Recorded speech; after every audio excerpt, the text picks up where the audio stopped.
Bom dia, vamos continuar a nossa adoração agora através dos nossos cânticos. Não temos a projeção aí, mas são todos fáceis, a igreja conhece. E eu quero convidar você, se você quiser e puder se colocar em pé, vamos cantar Vem, esta é a hora da adoração.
Confessará o Senhor, todo joelho se dobrará,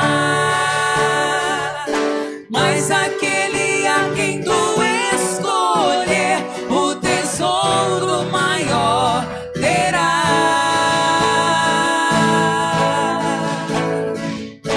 Toda língua confessará o Senhor, todo joelho se dobrará.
Vamos orar? Grandioso Deus, nós queremos exaltar o nome do Senhor e te agradecer, ó Deus, porque hoje o Senhor nos permitiu mais uma vez estar na tua casa e poder adorar ao Senhor através de orações, através da leitura da tua palavra, através de cânticos e também através das nossas ofertas, ó Pai, os nossos dízimos. Te agradecemos porque o Senhor tem nos dado sustento financeiro e tem colocado, Deus, no nosso coração fidelidade para com a obra do Senhor. Nos ajude, ó Deus, a pensar em missões e contribuir, ó Deus, para essa obra, para esses nossos irmãos que foram chamados para lugares distantes, ó Deus, também para aqueles que são chamados para lugares mais perto, mais próximos, ó Pai. Que o Senhor abençoe cada um dos nossos irmãos, ó Deus, e que essas ofertas depositadas, ó Deus, sejam enviadas e possa abençoar, ó Deus, a vida de cada um.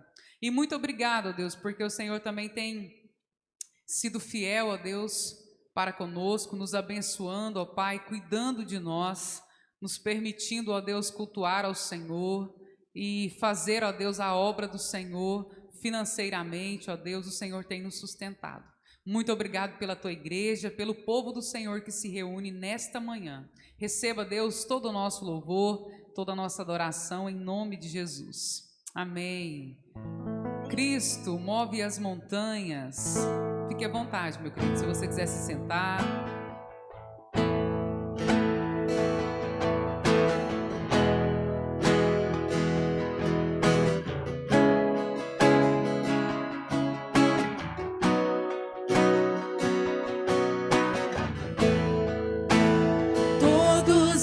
Necessitam de um amor perfeito,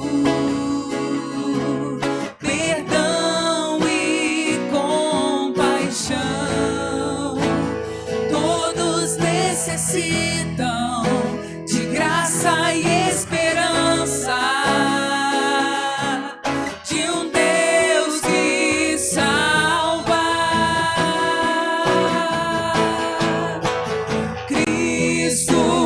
Move as montanhas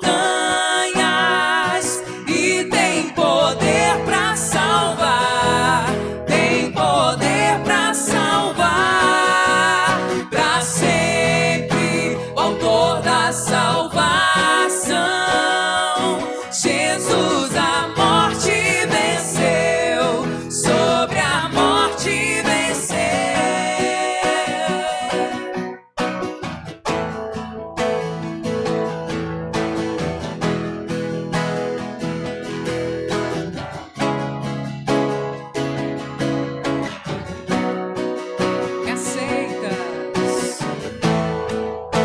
Receita com os meus medos, falhas e temores, enche o meu viver, a minha vida entrego pra seguir teus passos e a ti me rendo.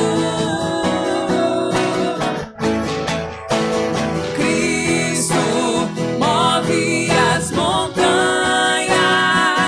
e tem poder para salvar, tem poder para salvar, para sempre, o autor da salvação.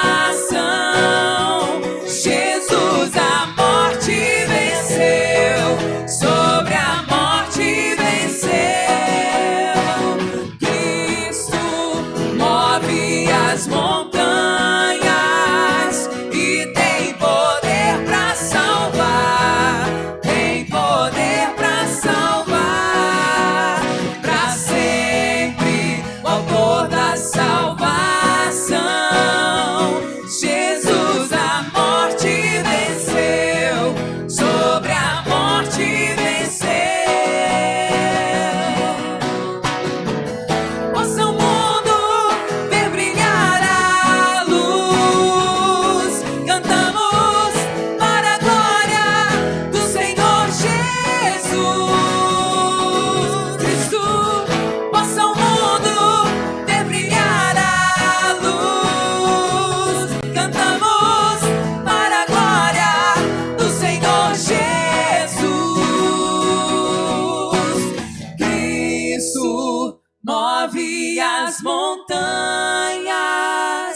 e tem poder para salvar, tem poder para salvar, para sempre, o autor da salvação.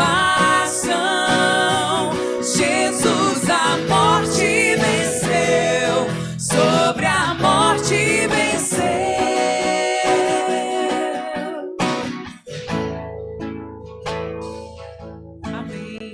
Pode sentar, queridos.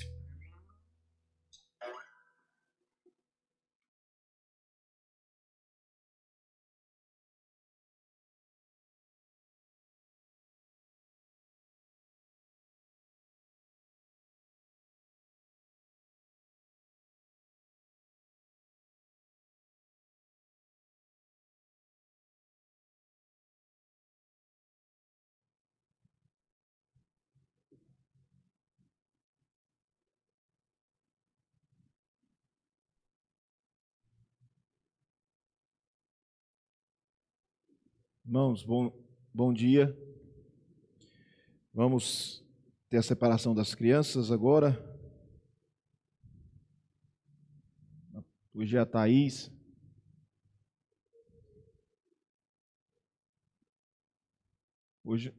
Hoje nós não temos a nossa transmissão porque nós estamos sem internet no recinto, né? Nossa internet está sem ainda, né, André? Então, não tem. Irmãos, Salmo de número 6, nós vamos encerrar hoje a nossa série Conhecendo o Ser de Deus. E hoje nós vamos encerrar falando sobre a graça de Deus. E o texto inicial que nós vamos ler é do Salmo de número 6, versículo 4.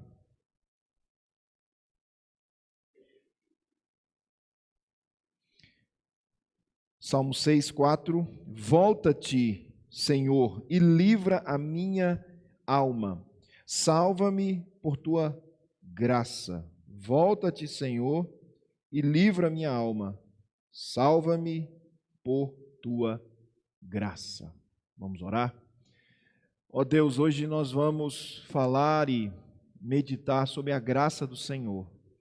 Pedimos que, à medida que nós avancemos na Tua Palavra, nesse tema, que o Senhor nos abençoe com compreensão, entendimento, ao ponto de compreendermos, ó Deus, a profundidade que é a graça do Senhor.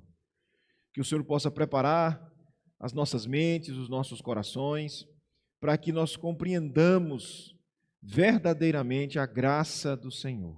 Ó Deus, ajude-nos nessa manhã, em nome de Jesus. Amém. Irmãos, a graça de Deus, que é o nosso tema. Quando a gente fala de misericórdia, que foi dois temas que nós falamos antes, quando a gente fala de misericórdia, tem a ver com aquilo que Deus não nos dá. Ou seja, por exemplo, a condenação. Então Deus não nos deu a condenação que nos era de direito, por assim dizer. Nós nascemos condenados. O que nos esperávamos ao final desta vida era condenação. Mas Deus, por misericórdia, Ele não nos deu. Graça já é aquilo que Deus nos dá e que nós não, assim podemos dizer, não merecemos, que é a salvação. Nós não merecemos a salvação, mas Deus assim nos deu. Então, misericórdia e graça, na verdade, é duas faces de uma moeda só. Então, graça e misericórdia, elas estão sempre andando juntas. Então, a misericórdia é Deus não dá e graça é Deus dá. Né? Misericórdia é Deus não nos dá a condenação e graça é Deus nos dá a salvação. Então, é uma coisa praticamente só, mas que a gente divide por questão de didática, mas é basicamente a mesma coisa. Mas quando a gente fala de graça divina, ela pode ser definida com relação ao que a Bíblia diz. Deus conceder a pecadores, eu e você, aquilo que jamais poderíamos alcançar e aquilo que jamais poderíamos merecer, que é a salvação. Então Ele concede para nós, isso é graça. É o que nós vemos nesse verso. O versículo ele diz: volta-te, Senhor, e livra a minha alma. Ele está pedindo por salvação. Volta-te, Senhor, e livra a minha alma. Mas você vai ver que ele diz: salva-me por tua graça. Ele não traz para si qualquer tipo de merecimento ou de coisa alguma. Ele olha para o Senhor, porque ele entende, o salmista entendia o que é graça. Ele diz, salva-me por tua graça, por tua vontade, por tua, né? Então, graça, irmãos, de Deus, ela está sempre na Bíblia intimamente ligada à salvação. Nesse ponto, nós poderíamos fazer uma diferença de graça e misericórdia. Graça, quando a Bíblia fala de graça, geralmente, quase todas as palavras, quando elas são mencionadas, têm a ver com a salvação. Se você olhar graça na Bíblia, está sempre ligada à questão da salvação. Misericórdia, você vai perceber que em alguns momentos nem sempre se refere à salvação, mas se refere ao bem comum que Deus dá a todos, inclusive os ímpios. Mas graça está sempre ligada, não que não exista aquilo que nós chamamos na teologia de graça comum, que é também a graça de Deus dá àqueles que não são dele, que não são convertidos. Deus também graciosamente dá aquilo que as pessoas não merecem, né? Mas de forma muito mais ampla, graça tem a ver com salvação. E aí nós vamos caminhar dentro da nossa temática mais voltada para essa questão de salvação. E aí nós vamos nós vamos ver alguns tópicos para entender, compreender a questão da salvação. O primeiro é o que nós temos falado muito acerca de Deus. A graça de Deus é eterna. Essa palavra eterna, ela praticamente esteve em todos os atributos de Deus. Porque tudo que vem de Deus, que faz parte da sua essência, é eterno, porque o próprio Deus é eterno. Ainda que ele não aplique os seus atributos de forma eterna, mas eles por si só, no próprio Deus, é eterno. Porque Deus é da natureza eterna. E nós já falamos bastante sobre esse conceito de eternidade. É um conceito que a gente não vai conseguir compreendê-lo na sua profundidade plena. Então, mas o texto diz que a graça de Deus, ela é eterna. A Bíblia diz que a graça de Deus é eterna. E a graça de Deus, irmãos, sendo ela eterna, e aí a gente precisa entender, ela se manifesta dentro do tempo. A graça de Deus, ela se manifesta em determinado momento da vida do povo de Deus. A graça salvadora de Israel se deu num período que Deus quis chamar o povo. A graça de Deus salvadora na minha vida e na sua vida deu em algum momento da nossa conversão. Então, nesse sentido, a graça ela tem um ponto de partida. Mas, olhando para Deus, a graça de Deus ela sempre existiu nele. Então, a graça de Deus ela é eterna. Há o texto de Paulo a Timóteo, 2 Timóteo capítulo 1, verso 9, que o apóstolo diz, que nos salvou e nos chamou com santa vocação. Ele está falando da salvação. Não segundo as nossas obras, mas conforme a sua própria determinação e graça, que nos foi dada em Cristo Jesus antes dos tempos eternos. A graça salvadora de Deus, ela foi estabelecida na eternidade. Agora, ela foi vivida, ela foi experimentada dentro de um momento na história. Mas isso não quer dizer que ela só surgiu ali. Não, ela já existia em Deus na sua eternidade. Então, a graça de Deus, irmãos, ela foi idealizada na eternidade, mas manifestada ao homem dentro de um período que ele quis estabelecer. O apóstolo Pedro também comunga com a mesma ideia. Apóstolo Pedro, no capítulo 1, verso 18 a 20, sabendo que não foi mediante coisas corruptíveis como prata ou ouro que fostes resgatados do vosso fútil procedimento que vossos pais vos legaram, mas pelo precioso sangue, como de cordeiro sem defeito e sem mácula, o sangue de Cristo, conhecido com efeito antes da fundação do mundo, porém manifestado no fim dos tempos por amor de vós. Aqui Pedro é bem mais claro, ele diz, a salvação proposta em Jesus, que é a manifestação da graça, isso foi proposto lá na eternidade, mas ela foi manifestada aos homens a partir do nascimento de Cristo, da manifestação de Cristo, e aí nós temos um tempo determinado que Cristo veio. Mas você percebe que o apóstolo diz que a proposição da morte de Cristo, ela já estava proposta lá na eternidade. A Apocalipse diz que Jesus Cristo morreu. A ideia é de que Cristo morreu, havia morrido eternamente, mas antes, ainda que aconteceu dentro da história, mas já a proposta era antes. E aí é antes em que tempo? No tempo da eternidade. Então, quando a gente olha para a graça de Deus, Ela é eterna. Então, assim como a gente vê a questão da misericórdia como um plano eterno de Deus, a graça também é. Então, a graça providente da salvação, ela não foi estabelecida, ela não foi providenciada para resolver um problema, porque o homem pecou ali naquele momento e ali Deus teve que arrumar uma saída. E o que eu faço? Vou bolar a graça. Não, isso já estava proposto. Como tudo em Deus é eterno, e aí a gente começa a apenas crer, a gente crê mais do que compreende, mas o fato é esse: Deus manifestou a graça dele num momento específico, mas ele já havia proposto isso na eternidade.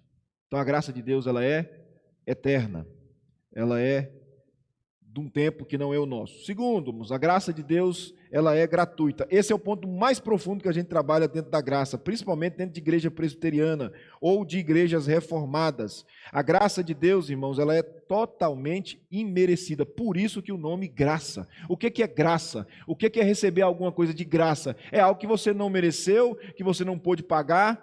Esse é o conceito mais básico de graça. Quando a gente fala de graça salvadora, ela não pode ser merecida, ela não pode ser atraída, ela não pode ser comprada, ela não pode ser conquistada.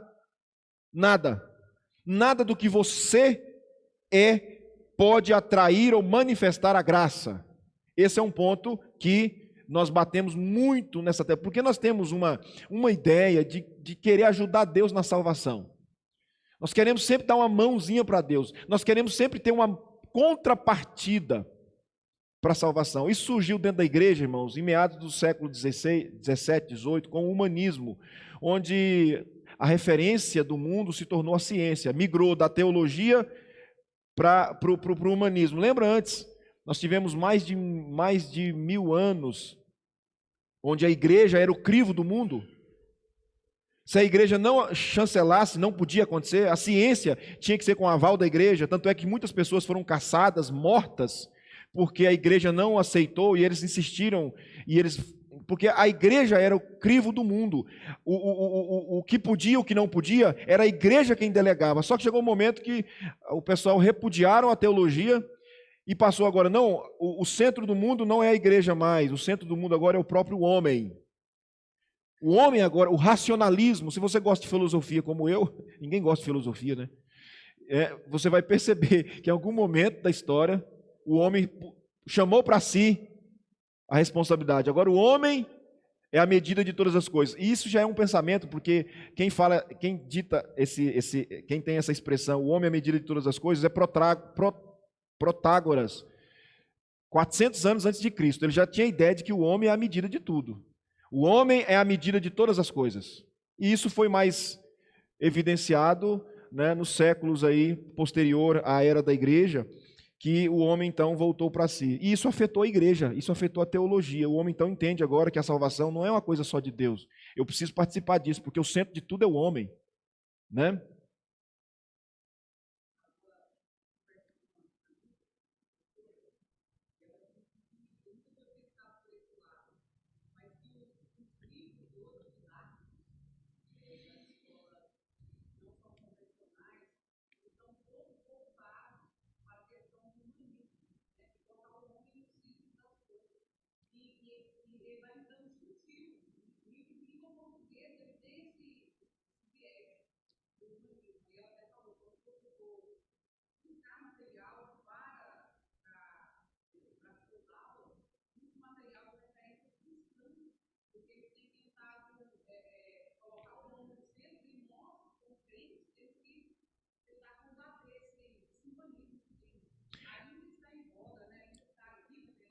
A sociedade é assim, né? Tudo gira em torno do homem.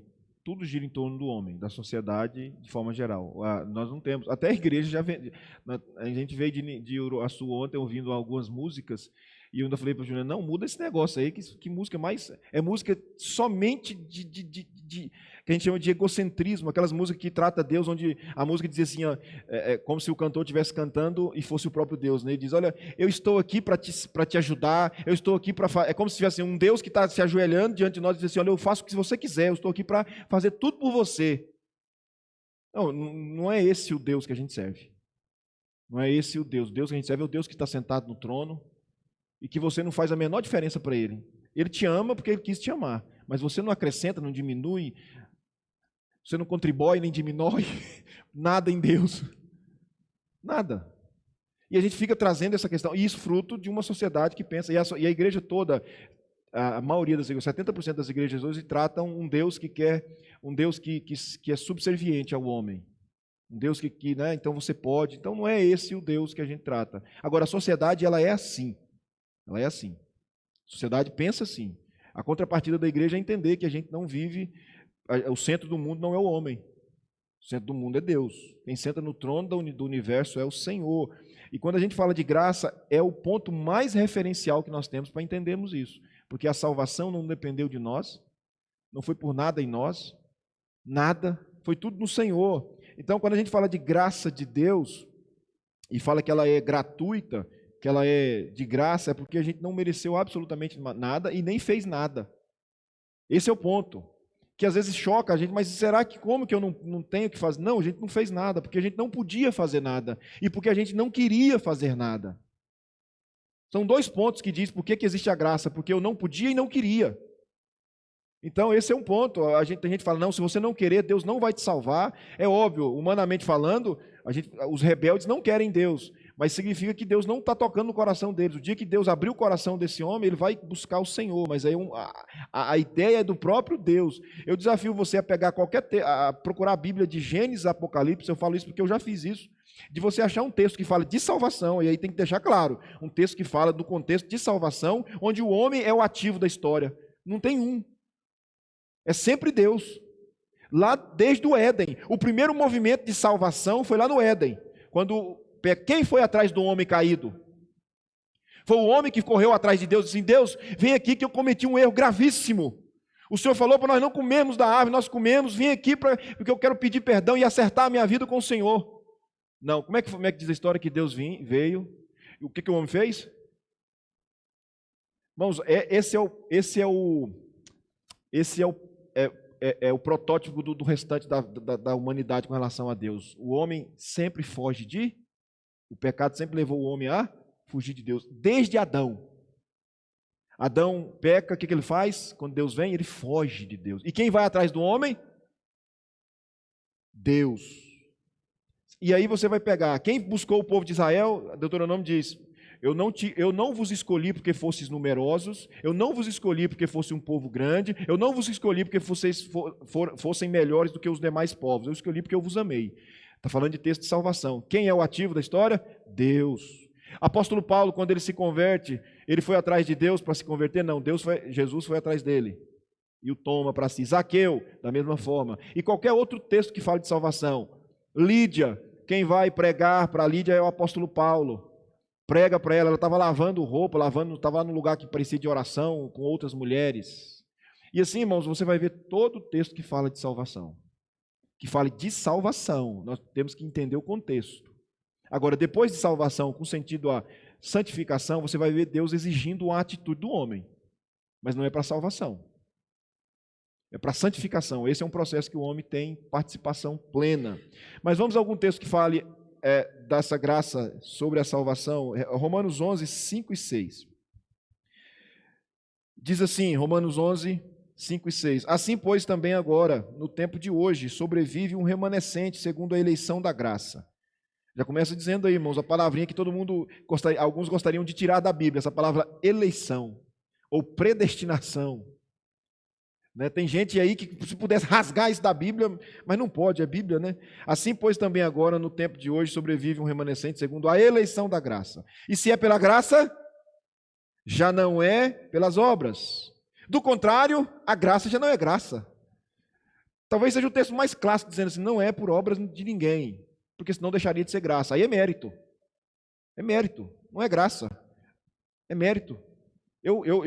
A gente não conhece do sistema, hoje o sistema de você alcançar, principalmente na questão profissional, de carreira, a meritocracia, você sobe e galga de cargo conforme a sua capacidade, conforme os seus talentos, conforme a sua formação, e você vai.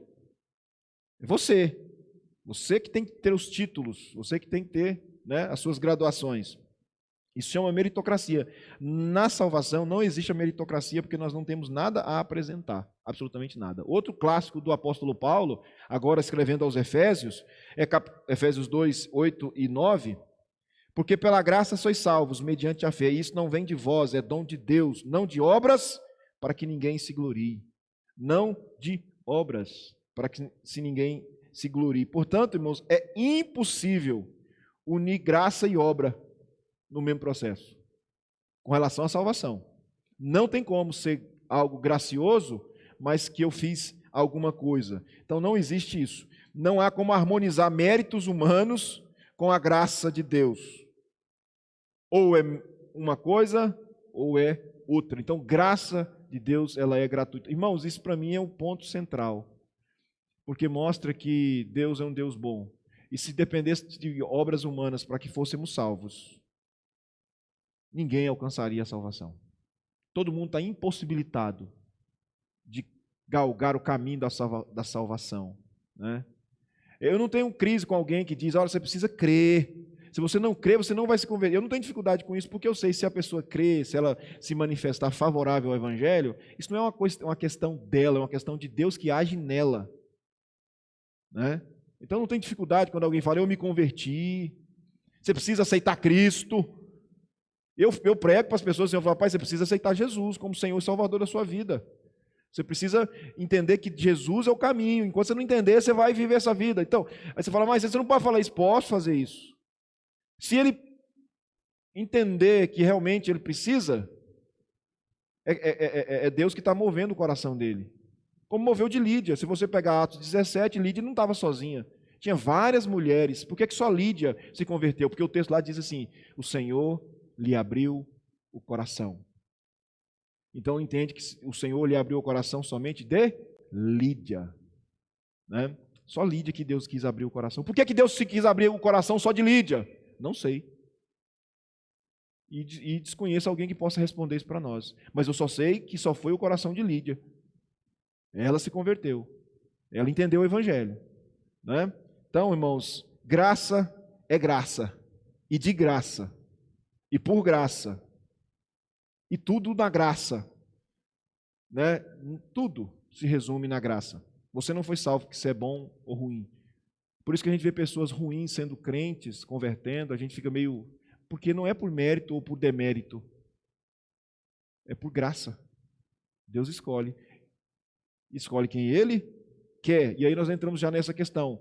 Quem Ele quer, né? A graça de Deus é soberana. O que é soberania? Eu quero trazer a ideia de soberania para vocês no sentido daquilo que Deus faz, aquilo que Ele quer, quando Ele quer.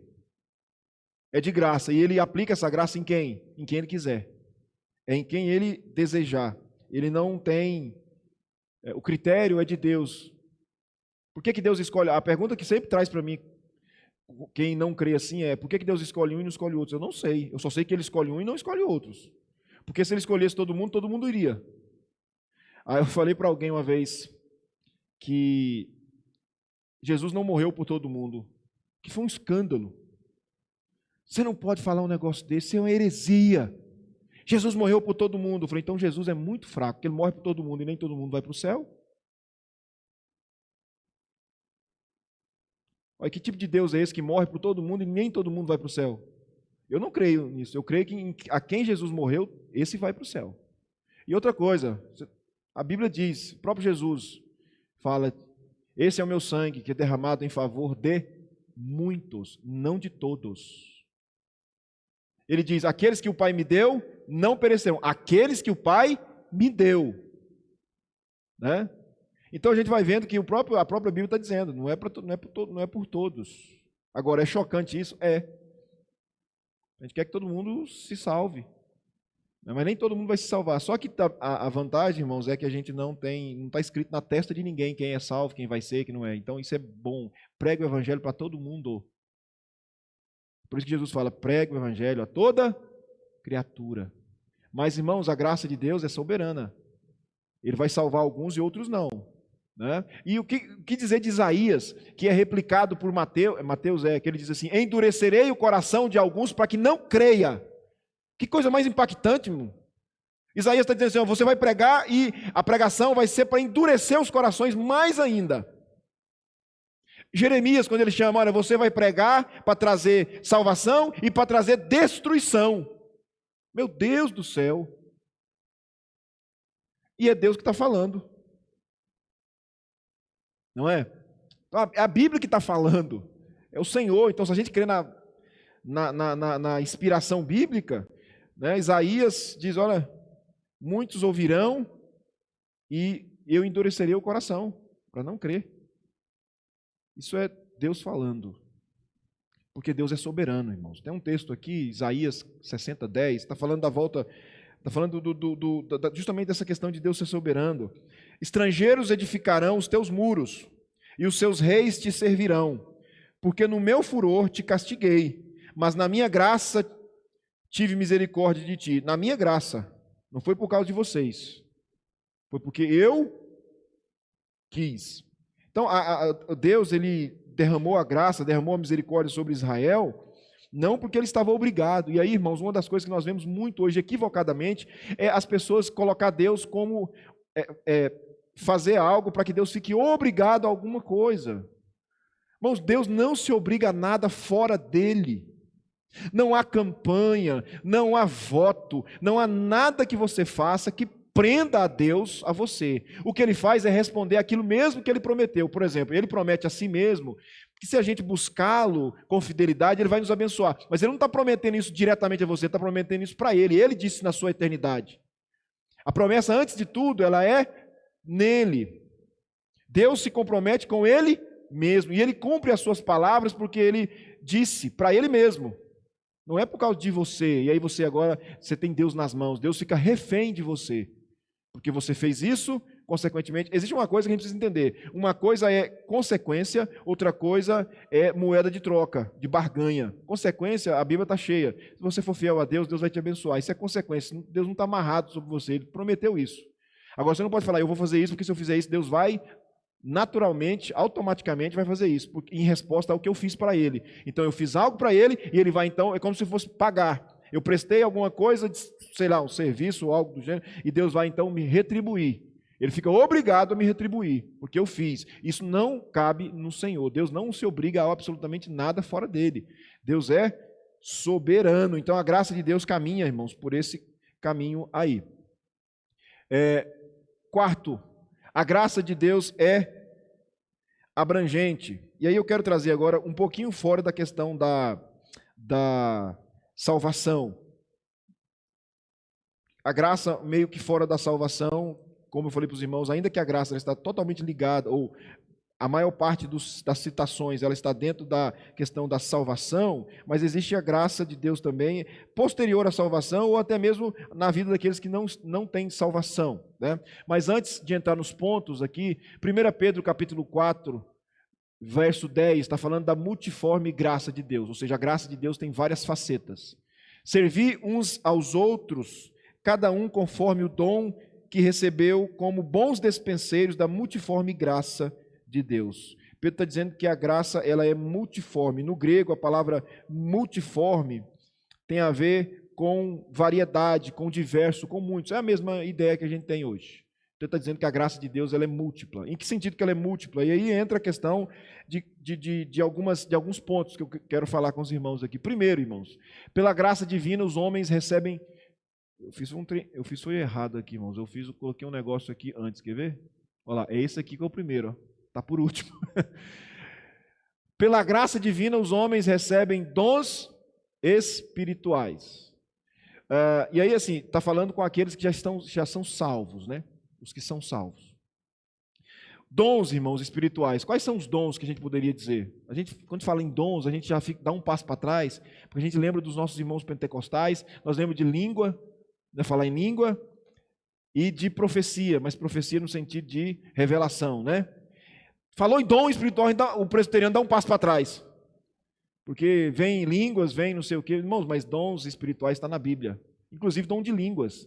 Você fala, pastor, então existem línguas hoje? Não, a nossa interpretação em dons de línguas, irmãos, não é de línguas de anjos, como alguns dizem. Aquele negócio. Eu tenho muito zelo e muito temor com os irmãos pentecostais, porque eu sou fruto do pentecostalismo na minha conversão. Então, eu tenho respeito e acho que é uma igreja séria, né? Mas discordâncias há, né? E é isso, a gente discorda dos pontos secundários, dos pontos primários, a gente se nivela e a gente considera tudo igreja. Mas eu não creio, e a Bíblia não mostra que línguas que a Bíblia fala, principalmente no Novo Testamento, aliás, só no Novo Testamento, sejam línguas de anjos, aquele negócio que fala sem entender. Se você olhar a palavra língua no hebraico, ou no grego, é outro idioma. Outro idioma. Não está falando de língua de anjos. A ideia de entender que língua de anjos é quando Paulo diz lá em Coríntios, né, ainda que eu fale a língua dos anjos. Só que Paulo está fazendo, eu esqueci o estilo de linguagem que ele usa ali, não sei se ele está dizendo assim, ainda que eu falasse a coisa mais absurda. Ele está falando isso, ele não está falando que a gente fala a língua de anjos. Né?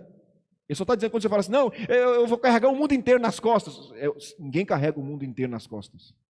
Isso é uma forma de você falar alguma coisa. Então, aí eles pegam aquele texto para dizer que não, então todas as línguas estranhas são línguas de anjos. Não, são idiomas, irmão. Por exemplo, quando o Espírito Santo desce em Atos capítulo 2, eles começaram a falar em línguas. E você vê que tinha pessoas de várias nacionalidades. E o que diz o texto lá? Nós ouvimos eles falarem na nossa própria língua.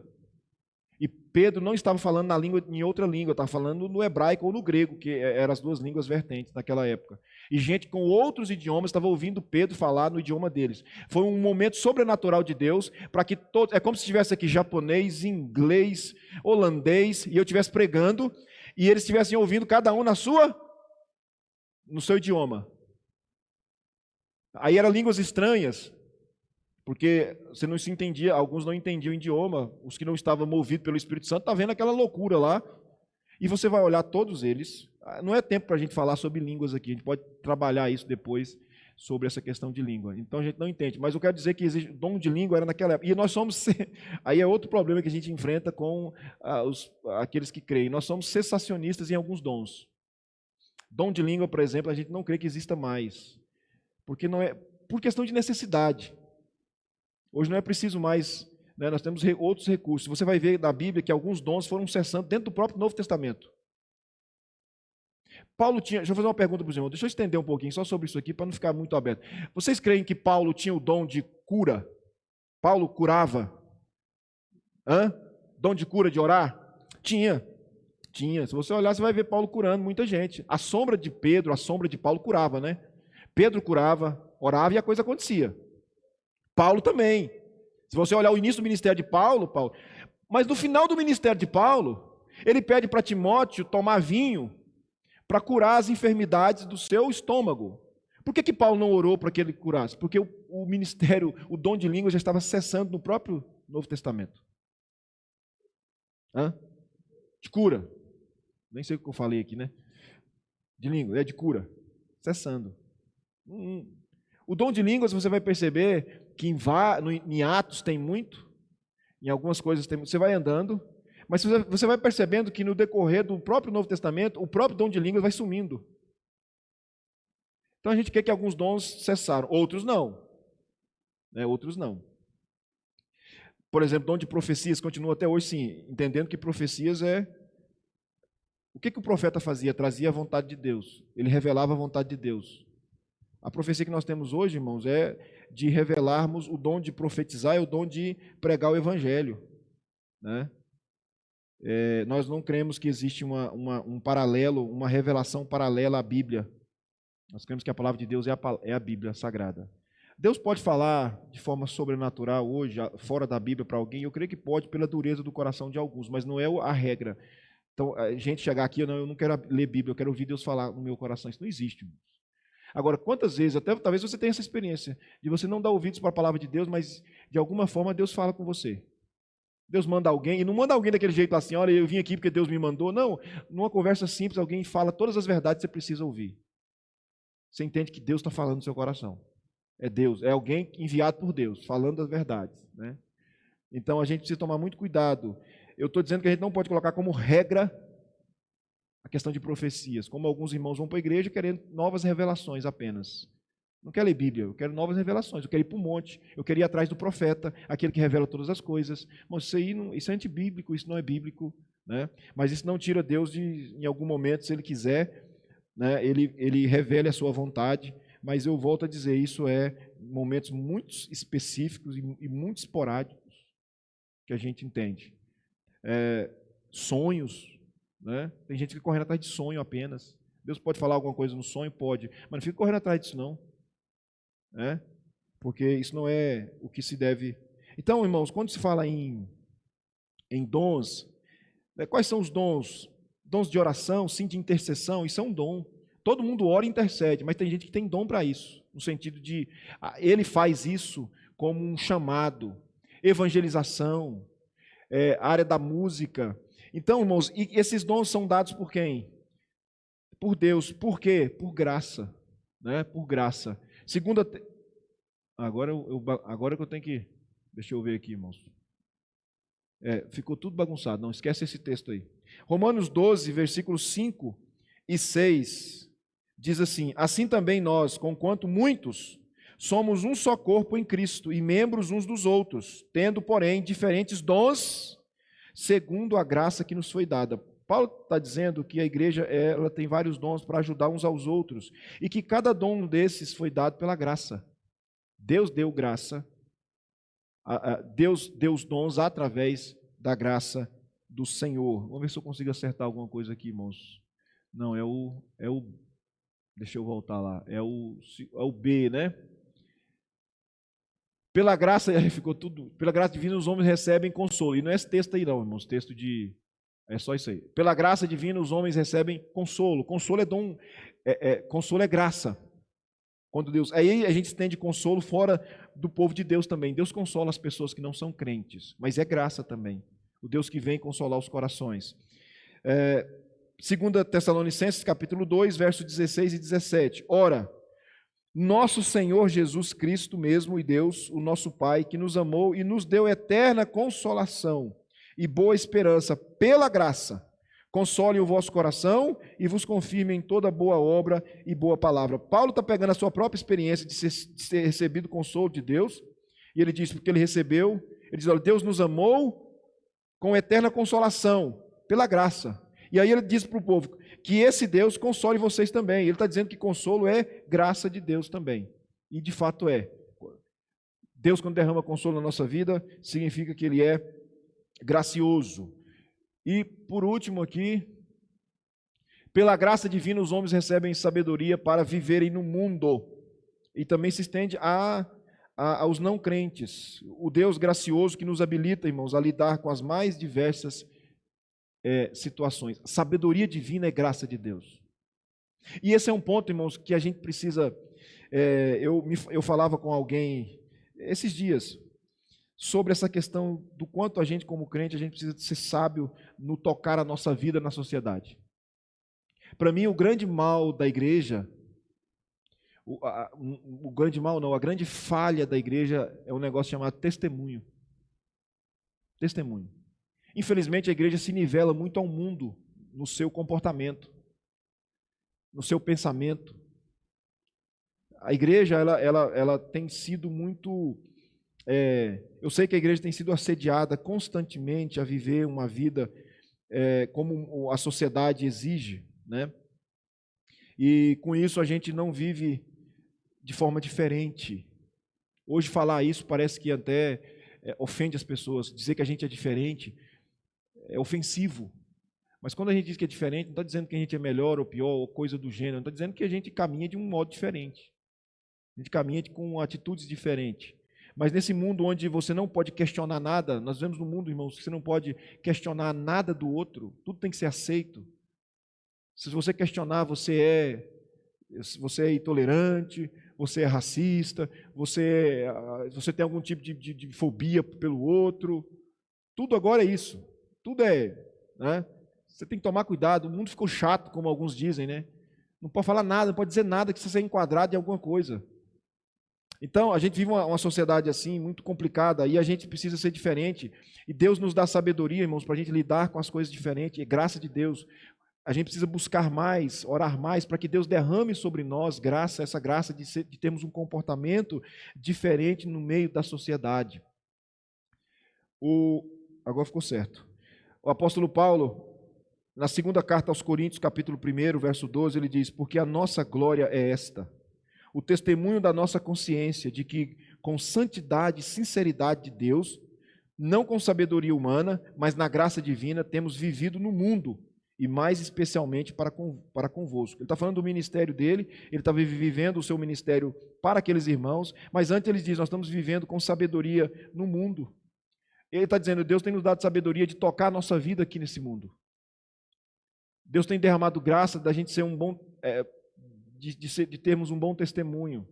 Irmãos, o que falta na sociedade evangélica hoje é bons testemunhos, irmãos.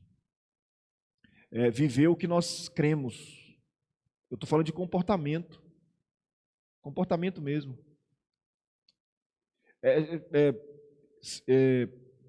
Quando a gente trata desses assuntos, muitos irmãos da igreja olham para a gente com a ideia de alguém que é radical, que é extremamente conservador, mas não tem nada a ver com isso, tem a ver com comportamento e com aquilo que Deus chama da gente ter o nosso coração mudado, aquilo que o apóstolo Paulo diz em Romanos 12:2. Ele disse para que a gente não se conformar com o mundo. A ideia do termo no grego é entrar na forma do mundo, é você, na verdade a palavra grega é que você não seja medido do tamanho do mundo. Você não pode ser medido. E esse é um ponto que a gente tem perdido muito. Algumas práticas têm entrado dentro da sociedade evangélica e têm se tornado práticas pecaminosas, é claro, né? A gente não precisa ser diferente do mundo naquilo que não é pecado. A gente precisa ser diferente do mundo naquilo que contraria a palavra do Senhor. É nesse ponto que a gente negligencia muito. Eu sempre pontuei isso, irmãos, para a igreja e, obviamente, para mim mesmo, que a gente precisa ter muita sabedoria vinda do alto para nos comportar nessa sociedade. As pessoas olham e nos medem todo o tempo. Todo o tempo as pessoas estão olhando para a gente, as pessoas estão medindo o que nós estamos fazendo, como que nós estamos nos comportando, e a gente precisa da graça de Deus para que a gente tenha um comportamento, né? E você vê que algumas pessoas na igreja estão distantes disso quando elas, às vezes, relatam algum caso e com um certo orgulho, dizendo, olha, eu fui lá, fui não sei o quê, alguém me fez isso lá, e eu fui lá e falei, xinguei, briguei. Irmãos, que vantagem é isso para um crente? E eu disse mesmo, e eu não sei o quê, porque comigo é assim. E fale com todo orgulho, infla o peito. Né? E eu botei o dedo na cara, não sei o quê. Irmãos, eu sei que a gente não é bobo, a gente não tem que levar prejuízo, mas a gente tem os meios da gente procurar os nossos direitos. Você não tem que ser esculachado por ninguém, mas às vezes nós temos que até levar prejuízo para um bom testemunho. Isso é o que a gente faz. Isso é uma postura de crente, né? E a gente precisa disso porque nós estamos vivenciando momentos que a igreja vai perdendo descrédito por tais coisas. Mas como o texto o ponto nos propõe aqui, irmãos, a graça divina, ela é derramada sobre nós para nos dar sabedoria. Paulo está dizendo isso aqui. Nós vivemos no mundo com sabedoria. Nós vivemos no mundo com a sabedoria não humana, mas com a santidade que vem do céu. Paulo está dizendo. Ele nos deu capacidade de nos comportar bem. Irmãos, nós não temos que sair da sociedade. Alguns pregam isso, né? Ficar recluso, não frequentar certos lugares, não ir, porque são... Não, é difícil você... Jesus mesmo diz isso. Eu não peço que os tire do mundo, mas que os livre do mal. Não tem como você viver fora da sociedade. Dessa sociedade mundana, pervertida, caída e pecaminosa. Você tem que aprender a lidar. Por exemplo, nós vamos para... Só um exemplo rapidinho aqui. A gente está indo para a Lagoa correr, né? E o Felipe, eu vou jogar bola com os meninos lá na quadra, lá, e tem aquela meninada, e tem aquele homão grandão de 1,86 m, aquela molecada de 7 anos. A gente fica brincando na quadra lá, né? Todo zelo para não passar por cima do menino, porque... E aí o Felipe brincando, e a meninada fala palavrão, que não tem tamanho, e xinga, e fala aquelas coisas obscenas, né? Aquele negócio mais esquisito do mundo. E eu falei assim, eu vou tirar o Felipe desse ambiente para ele não ficar aprendendo essas coisas. Mas eu pensei assim, ele precisa aprender a lidar com isso e entender que isso aqui é errado. Eu preciso ensinar para ele que essas coisas são erradas. E eu falo para ele, meu filho, ó, isso aqui é palavrão. Então fala isso aqui. Ó. Adianta eu tirar ele de lá, ele vai ter contato com isso um dia, eu preciso preparar ele. É difícil isso, né? A gente quer pai, você quer blindar. Mas blindar não adianta. Precisa ensinar a criança para que ela possa desenvolver. E aí eu achei engraçado, foi um menininho que chegou para mim de uns 8, 9 anos. Tio, tira seu filho daqui que ele vai aprender essas coisas aqui, ó. Eu achei tão interessante, falei assim, não, eu vou ensinar para ele que está errado, viu? Era um que não fala palavrão, ele não fala palavrão, é um menino, gente boa, magrinho, né? Tio, tira seu filho daqui que senão ele vai aprender essas coisas. Eu falei, eu vou ensinar para ele que é errado essas coisas. Achei tão engraçado isso, né? Mas é isso, irmãos, não adianta a gente blindar. Precisa ensinar, dizer isso aqui é errado, isso aqui não é. E a gente precisa da graça de Deus para ter esse comportamento. E Deus derrama graça, a graça de Deus também nos atinge nesse sentido. E é isso que nós precisamos, né? Por último aqui, irmãos, último tópico nosso, a trindade e a graça divina. Aí eu volto à questão da salvação. Falar da salvação mais específica, falar da graça mais especificamente na relação da salvação. Como que a trindade está nesse processo? É isso que eu vou trazer para os irmãos aqui. Porque nós vamos perceber que a trindade, ela está envolvida no processo de salvação pela graça. Vamos lá, o Pai como fonte da graça. Irmãos, a figura do Pai, você vai ver ele sempre como um legislador, o que ordena. É a figura do Pai, né, do Deus Pai. É aquele que, quando você vê a expressão graças a Deus, está na figura do Pai. Um texto que fala do Deus Pai como aquele que legisla ou que é a fonte da graça salvadora. Efésios 1:3. Bendito o Deus e Pai de nosso Senhor Jesus Cristo, que nos tem abençoado com toda sorte de bênção espiritual nas regiões celestiais em Cristo. Aqui está falando que o bendito Deus e Pai, já pontua, ele é aquele que promoveu a salvação, ou aquele que instituiu, que legislou que houvesse salvação. A figura do Pai. O Filho como canal dessa graça, como aquele que capacita, como aquele que consegue trazer essa ordem de Deus até nós. É o canal pelo qual a graça atinge nosso coração. É pelo sangue de Jesus, é por Cristo. O Pai ordena, o Filho cumpre, essa é a ideia, que o Filho, então, ele cumpre o mandato de Deus Pai. João capítulo 1, verso 17, porque a lei foi dada por intermédio de Moisés, a graça e a verdade vieram por meio de Jesus.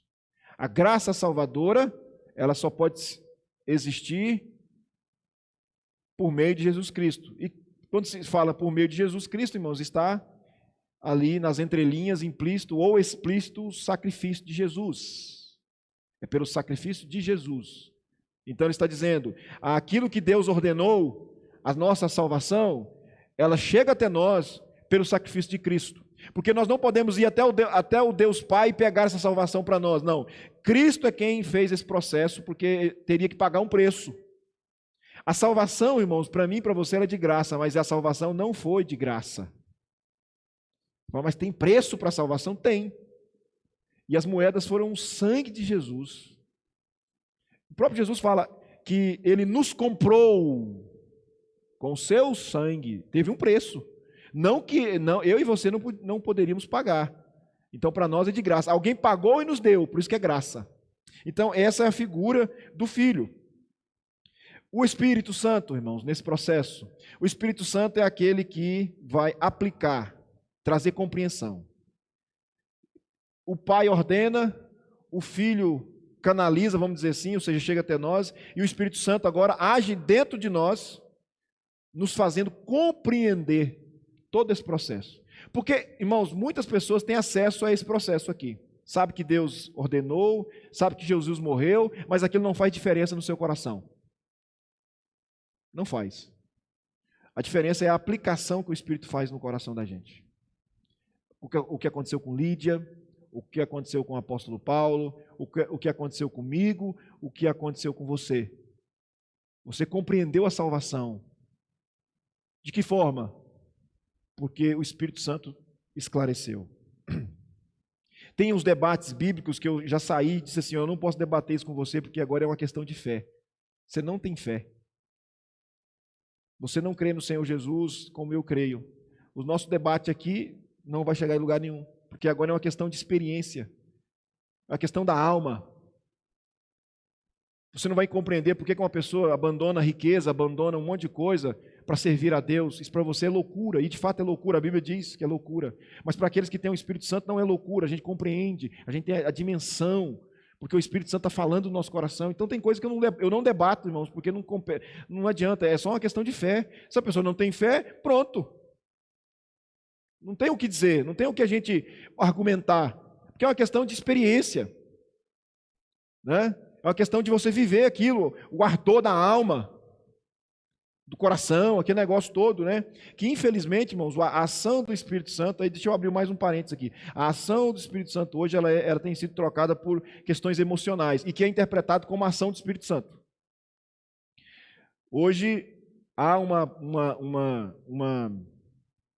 tentativa de entender manifestações emocionais como manifestações espirituais. Irmãos, choro nem sempre é o Espírito agindo. Emocionalismo, aquele quebrantamento, um certo quebrantamento, nem sempre é. A gente precisa ter muito zelo com relação a essas coisas. Como hoje não está gravando não, né, André? Está gravando? Tá. Então eu tenho que tomar... Então, irmãos, algumas coisas que são vistas em algumas igrejas são artimanhas que, se você for em qualquer psicólogo, ele vai dizer que isso aí emociona. Algumas coisas que acontecem em algumas igrejas que levam as pessoas às lágrimas, há um quebrantamento, há uma comoção do negócio fervoroso, mas você vai ver, são técnicas emocionais. A gente pode fazer aqui, todo mundo vai chorar, até o coração mais duro aqui chora. Mas saiu da porta ali, a emoção abaixa, continua sendo o mesmo.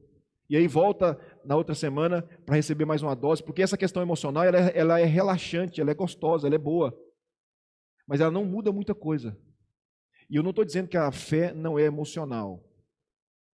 A fé tem a sua parcela ampla de emoção. Nós choramos no culto, nós quebrantamos. Quantas vezes nós fizemos isso? E não é só emoção, é espiritual, mas tem emoção. O problema é quando as coisas são só emoção. Isso é um problema que a gente tem gravíssimo. Então, cuidado com emoção. Por exemplo, pessoas que de repente aceitam Cristo, vêm na frente, e uma semana depois o camarada não está nem aí para nada, não teve nada. Nada. Ele está... Né? Irmãos, verdadeira conversão, a ação do Espírito Santo é quando o camarada ouve o Evangelho, aquele negócio incomoda ele assim profundamente, ele sai daqui com a cabeça quente, reconhecendo que realmente precisa mudar, mas não quer mudar, sai daqui às vezes contrariado, mas aquilo vai martelar o coração dele, aquilo vai rompendo, vai quebrando, o Espírito Santo vai moendo, até que ele entende, é isso mesmo, tem jeito de fugir desse negócio, e às vezes não tem choro, não tem lágrima, não tem nada, e às vezes tem, né? Então a gente precisa tomar muito cuidado, o que é a ação do Espírito? Nós somos taxados como igreja presbiteriana, não tem o Espírito Santo, vocês não têm o Espírito Santo. Eu falei assim, aí eu parafrasear seu Pedrinho, é lógico que nós não temos o Espírito Santo, é o Espírito Santo que nos tem, né? É Ele que nos tem, seu Pedrinho, é Ele que nos tem, não é por essas questões, né? Então a gente precisa tomar muito cuidado, quando o texto vai dizer aqui, irmãos, que eu vou ler aqui, Efésios 1:13, diz assim, em quem também vós, depois de ouvistes a palavra da verdade, o evangelho da vossa salvação, tendo nele também crido, fostes selados com o Santo Espírito da promessa. O que é selados? Compreendido. Você compreendeu o evangelho. O evangelho agora tem significado para você. Aquilo tem profundidade, além das emoções, que desce para a alma, aquilo muda a sua vida, aquilo muda a sua conduta, aquilo muda o seu modo de pensar, aquilo muda o seu modo de agir. Você agora não é por ninguém, não é por alguém fora de você, não. É por alguém dentro de você que você tem as mudanças. Isso é conversão. Isso é o selar do Espírito Santo.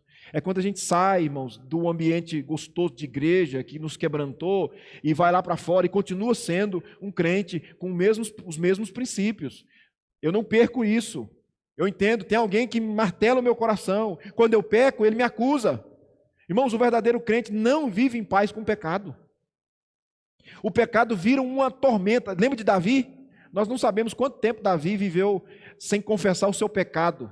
Mas ele diz que noite e dia, eu acho interessante a palavra, noite e dia, a mão de Deus pesava sobre ele. Aquele homem perdeu a paz. Aquele homem perdeu a paz. E eu já acompanhei casos de pessoas vivendo em pecado e dizer assim, pastor, eu preciso confessar porque eu não aguento mais.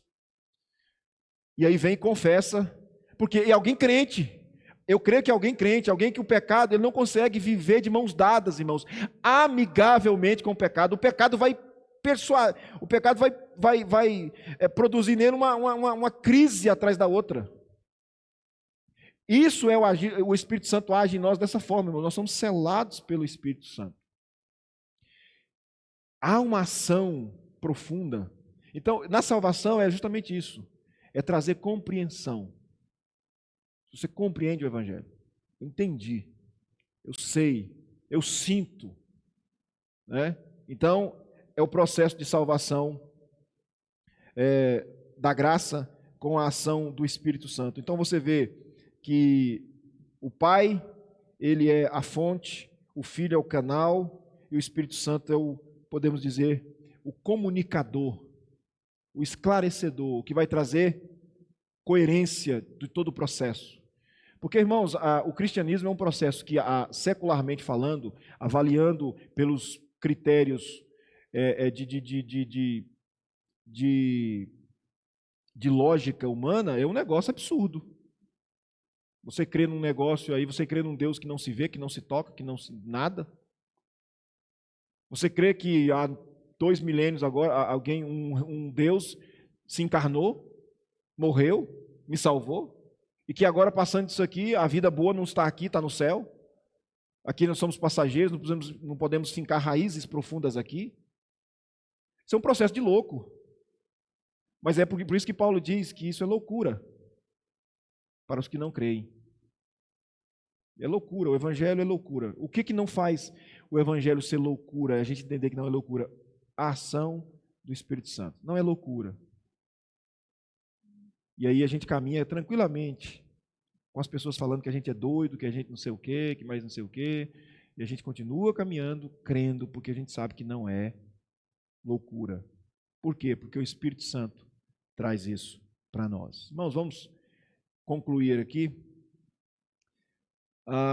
Diz assim, estudarmos a graça de Deus é algo extremamente importante, pois foi pela graça que fomos salvos. É pela graça que somos santificados. E é pela graça que nós persistimos na fé de forma perseverante.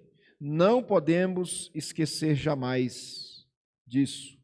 E mais, tudo isso aconteceu e acontece conosco sem que haja em nós méritos ou valores próprios. Tudo isso foi e é favor imerecido.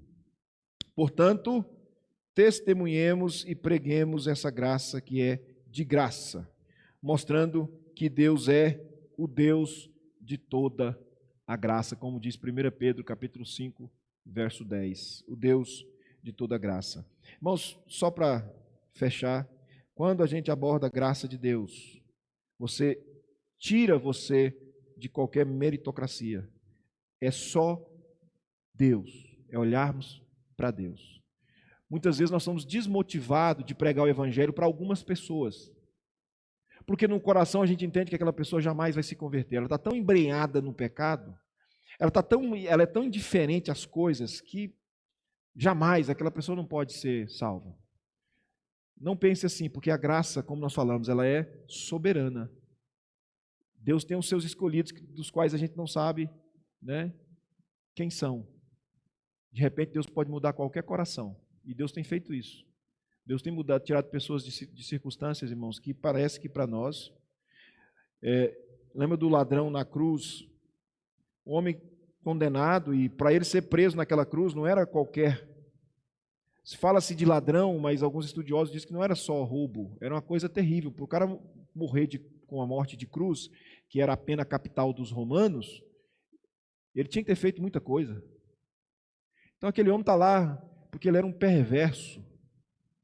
E aquele homem, irmãos, quando ele entende Jesus como Salvador da sua vida, ele entende Jesus como Rei, e ele diz para Jesus assim, lembra de mim, quando o Senhor estiver lá, nisso aí que o Senhor está falando. E aquele homem foi salvo, sem nenhum mérito. Nenhum. E não teve oportunidade nenhuma de fazer nada de bom. Nada. Ele morreu ali. Mas a Bíblia diz que ele foi salvo. Que ele foi salvo. Porque isso é graça. Isso é graça, irmãos. Não coube nenhum mérito para aquele homem. Nenhum. Nenhum. Mas ele foi salvo. Isso é graça. De graça. Vamos orar? Vamos ficar em pé, irmãos?